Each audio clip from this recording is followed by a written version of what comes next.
Hi, to end this series of cosmic influence on our health, let's now talk about daily cycle, keeping in mind that this will always be regarding electromagnetic perspective and not about chemical concepts. Just as it happened with the solar and lunar cycle, it's also possible to apply the oxy-reduction graphic to the daily cycle.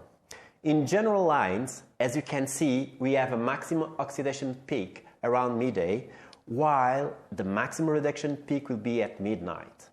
If you are in the flow with the natural cycles, you'll probably have more energy during the maximum oxidation peak, and will probably be sleeping during the maximum reduction peak at midnight. But let's take a closer look. Our bodies are acidic at 6 a.m., which is the perfect conditions to initiate the oxidation process. That's when we usually start to feel more energetic to start off the day, to work and make things happen until we reach the maximum oxidation peak at midday. From that moment on, our body starts alkalizing, enabling the reduction process to start. To reach the maximum reduction peak, the body needs to be alkaline beforehand. This is the period that goes until midnight when we reach our maximum reduction peak. This reduction period allows the recovery to happen, especially after all the energy spent throughout the day. This is what occurs during sleep. The body acidifies again, reinitiating the daily cycle. Just as it happened with the solar and lunar cycle, it's all possible to apply oxidation reduction graphic to the daily cycle. So, what we did here was to transform the daily cycle into a sine function, and in doing so, we can better understand the flow, with the maximum corresponding to the oxidations and the minimum corresponding to reductions. All of our organs work this way. When we grasp this cycle, we start to understand if you are in flow with natural cycles. Rooted in traditional Chinese medicine, the Chinese body clock is based on the idea that you can make the most of your energy and specific organs by using them when they are as they peak. Okay, let's now talk about the Chinese body clock. The Chinese body clock is built on the concept of qi.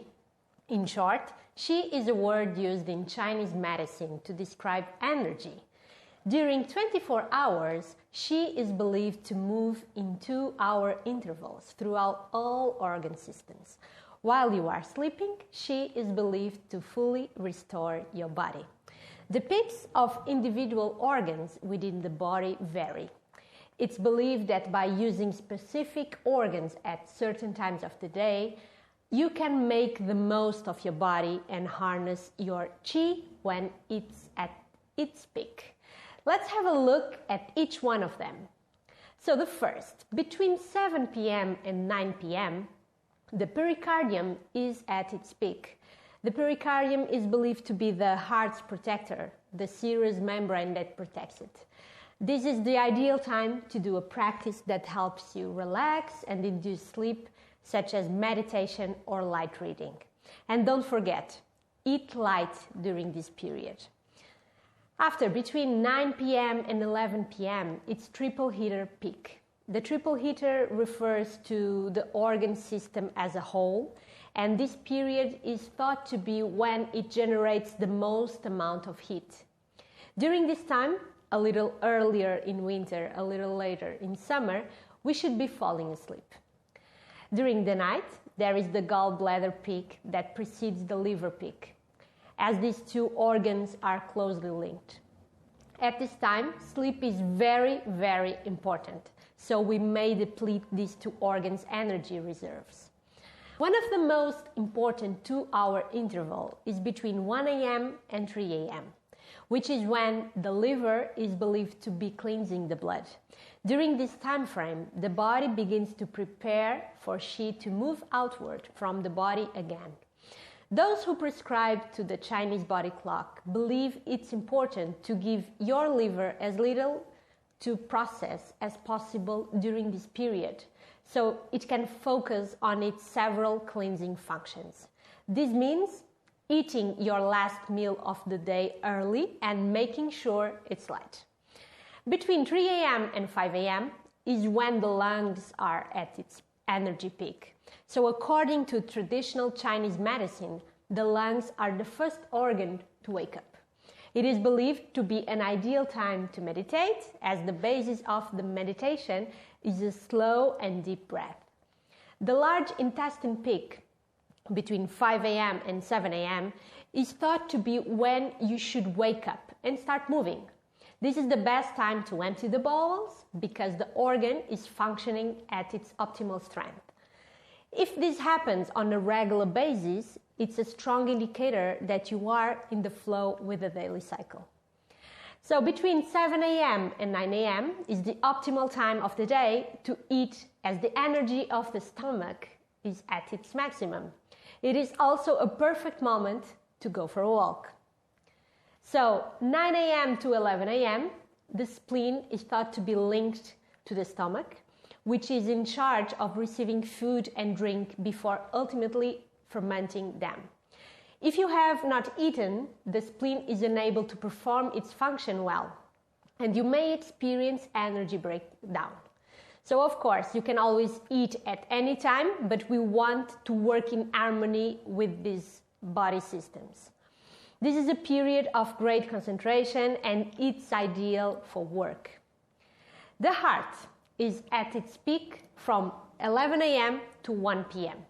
Because the heart represents peacefulness, it's essential to reduce stress during this period. This is a good time to take a break, have lunch, and relax. At this time, it is not advisable to exercise intensely or stay in a very hot environment. The small intestine is at its peak between 1 p.m. and 3 p.m. This is an important phase because you are digesting lunch, so you should avoid heavy or mentally stressful work. During the first part of this schedule, you can still eat. It's the perfect time to take a short nap. And during the 3 p.m. and 5 p.m. period is the best time to do the most important and challenging tasks on your schedule, such as studying and focused work. You need to be well nourished and properly hydrated to carry you through the day. And between 5 p.m. and 7 p.m., it's believed that the kidney is in charge of containing qi, and it's directly connected with the bladder. Together, they clean the excrete unwanted waste materials within the body. This is an extremely important process to gain electrolytic balance. This is part of Nuno Nina's concept, right? So it is when we start to feel energy reducing and the tiredness arriving. So that's it about a body clock. Nuno. Great. So and now I will share a trick with you. Notice that the ideal time for us to increase the oxidation of the liver is between 1 a.m. and 3 a.m. But most of us will certainly be sleeping at that time, and very well so. So if you want to focus on the liver, what we can do is find the organ which is in the reduction process that allows the liver to be in the oxidation process. That organ is the small intestine. You just have to choose these options, and the amazing thing is that Healy knows how and should do this process. This is real amazing job of Healy. So today it's all. Yeah. Thank you for watching. The next and last episode of this series will be about the Natural Cycle app and how does it work. Great. Thanks for watching. Thank you.